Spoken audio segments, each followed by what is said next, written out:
রাকিব, আমরা অনেক দিন ধরে এই কথাটি শুনে আসছি, যদি আমরা এই সংকট দ্বিপাক্ষিক উপায়ে বা ত্রিপাক্ষিক আঞ্চলিক যেভাবে হোক সমাধান করতে না পারি, তাহলে এই সংকট শুধু বাংলাদেশের না, এটি আঞ্চলিক এবং আন্তর্জাতিক সংকটে পরিণত হবে। এই কথা অনেক দিন ধরে বিশেষজ্ঞরা বলে আসছেন।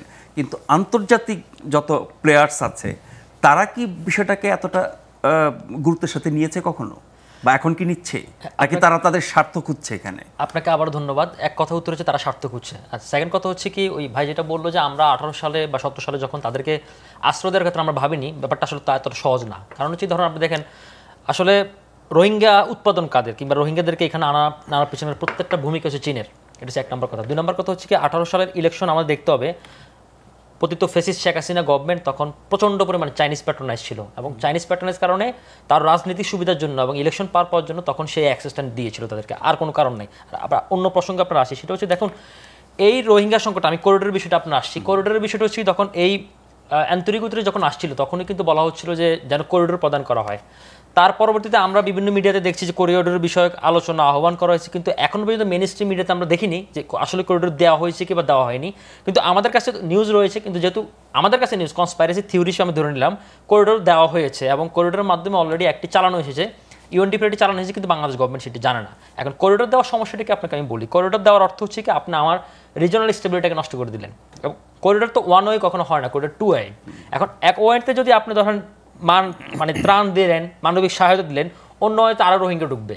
অন্য হয়তো তো শুধুমাত্র মানবিক ত্রাণ যাবে না, সেখানে ধরেন আপনার কিছু অস্ত্র যেতে পারে, আর্ম যেতে পারে, ড্রাগ যেতে পারে, এবং সেটা আরও প্রচুর পরিমাণে আনস্টেবল তৈরি করতে পারে। এবার আপনার প্রসঙ্গ আসে, সেটি হচ্ছে কি আসলে বহির্বিশ্বের শক্তিগুলো আসলে চায় কি না। এখানে হচ্ছে কি ধরেন রোহিঙ্গা সংকটটা হচ্ছে কি এমন একটা জটিল সংকট, সেখানে হচ্ছে 4টি সুপার পাওয়ার খেলতেছে। ধরেন হচ্ছে কি ইউএস, চায়না, রাশিয়া এবং ইন্ডিয়া। আপনি দেখেন চায়নার হচ্ছে কি এখানে 33 লক্ষ একর এই ভূমিটা কিন্তু চায়নার দখলে, তার প্রক্সি হিসেবে এখানে তুরস্ক রয়েছে। এবং আপনি দেখেন এখানে কিন্তু বিআরআর পার্ট হিসেবে কিয়াকপিউ পোর্ট রয়েছে, ভারতের হচ্ছে সিটোয়ে কালাদান প্রজেক্ট রয়েছে, এখন বিলিয়ন বিলিয়ন ডলারের প্রজেক্ট এখানে রয়েছে। এখন যেহেতু রোহিঙ্গারা এখানে ফেরত চলে এসেছে, এগুলো কিন্তু দখল হয়ে গেছে। এখন রোহিঙ্গারা যাবে কোথায়? অনেকে বলছে যে রোহিঙ্গাদের আমি প্রত্যাবাসন করে দিলাম, কিন্তু বই যাবার সে তার বাড়িঘর করতে ফেরত পাচ্ছে না। তো আলটিমেটলি এটা সমাধানের জন্য তারা একটি বাফার স্টেটের কথা বলছে, তারা একটা নতুন স্টেটের কথা বলছে। আমরা ভাইয়ের প্রসঙ্গ ধরে আমি আসি, সেটা হচ্ছে ধরেন আমরা যে আমাদের গভর্নমেন্ট যে বলছে যে আমরা ওই দেশের মিয়ানমার উপপ্রধানমন্ত্রীর সাথে উনি বৈঠক করেছেন, কিন্তু আলটিমেটলি তো 90% এটা আসলে আরাকান আর্মির দখলে। এখন আপনার আরাকান আর্মি এবং চীন যদি কোনোদিন কনভিন্স না হয়, পৃথিবীর কারো কোনো ক্ষমতা নাই যে রোহিঙ্গাদের প্রত্যাবাসন করবে।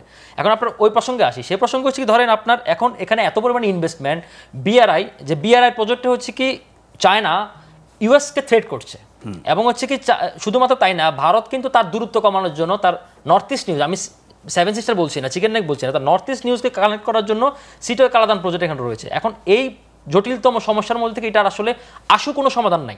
অ্যান্ড সেকেন্ড কথা হচ্ছে কি, লাস্ট আমি এটা শেষ করবো, দীর্ঘায়িত করবো না, আপনি নিশ্চয়ই দেখেছেন গত 2 দিন আগে মিয়ানমারের আর্মি কিন্তু আমাদের 10 কিলোমিটার এলাকায় ঢুকে তারা এখানে জলকেলি করেছে, এবং আমাদের বিজেপি বসে বসে আঙুল চুষেছে।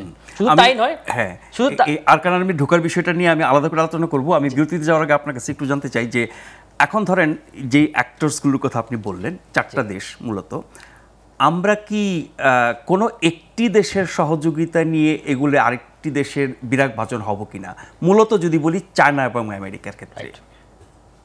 বিরতির আগে বলবো, আচ্ছা না, এখন একটু শুনে বিরতিতে যাব। আচ্ছা, ওকে ফাইন। এখন সেটা হচ্ছে কি ধরেন আপনার আমরা সমস্যা হচ্ছে কি, আমি আপনাকে বলতেছি, ধরেন হচ্ছে কি আপনি যে করিডোর দিলেন, তো করিডোর দিলে হচ্ছে আপনি এক পক্ষের খুশি করলেন, আরেক পক্ষ তো আপনার প্রতি বিরাগমান হতে পারে। এখন হচ্ছে কি আমরা আসলে চায়না ইউএস এর ক্ষেত্রে ব্যালেন্স করছি, রাইট, আমরা ব্যালেন্স করছি না, আমরা ব্যালেন্স করছি না। এখন হচ্ছে কি ব্যালেন্স না করার কারণে হচ্ছে আমরা এক পক্ষে খুশি করার জন্য আরেক পক্ষ যখন উত্তপ্ত হয়ে যাবে, তখন আলটিমেটলি কিন্তু আমরা চাই বা না চাই আমরা এখানে একটা প্রক্সি ওয়ারের মধ্যে চলে যাচ্ছি, এবং আমাদের রিজনাল স্টেবিলিটির জন্য এটা অত্যন্ত ক্ষতিকর। আরেকটি কথা আপনাকে আমি বলে শেষ করছি, সেটা হচ্ছে কি বলাটা আমার উচিত না, তারপর আমি অন্যভাবে জিনিসটা বলছি। সেটা হচ্ছে কি ধরুন আমাদের এই ইন্টিরিয়াম গভর্নমেন্টে যেটা আমরা সবচেয়ে নোটিস করেছি, সেখানে হচ্ছে গুরুত্বপূর্ণ পোস্টের ধারী লোকগুলো বেশিরভাগই বিদেশি পাসপোর্ট, বিশেষ করে আমেরিকান পাসপোর্ট। এবং আমি যদি মনে করি তাদের একটি দূরভিসন্ধিৎসু যদি কোনো ইচ্ছা থেকে থাকে ওদেরকে খুশি করার জন্য, এখানে আনস্টেবল করার জন্য, নির্বাচনকে প্রলং করার জন্য, এবং কাউকে বিশেষ সুবিধা দেওয়ার জন্য, তখন যদি আপনি বেশি অ্যাক্সেস দিয়ে ফেলেন, কারণ হচ্ছে কি আমি দিন শেষে একটা জিনিস বিশ্বাস করি, ধরেন আমি আজকে বাংলাদেশে ধরেন আরেকটি 5ই আগস্ট হলো, কথার কথা আরেকটি সামরিক অভ্যুত্থান হলো, আমি এদেশে থাকবো, কারণ আমার দেশে স্টেক্স আছে, কিন্তু এদেশের এই ইন্টারিম গভর্নমেন্টের বেশিরভাগ লোকে কিন্তু রাতে ফ্লাইটে চলে যাবে। সুতরাং আমি মনে করি যে আমাদের এই মুহূর্তে এই গভর্নমেন্টকে অতি দ্রুত প্রকাশ করা উচিত কার কার বিদেশি পাসপোর্ট রয়েছে, জনগণের সামনে উন্মুক্ত করা উচিত। কারণ এই রিজনাল স্টেবিলিটির মধ্যে আপনি প্রক্সি ওয়ারের জন্য ঢুকে যাচ্ছেন, এটা আমার দেশের সার্বভৌমত্বের জন্য অত্যন্ত হুমকি, আমার দেশের জন্য হুমকি।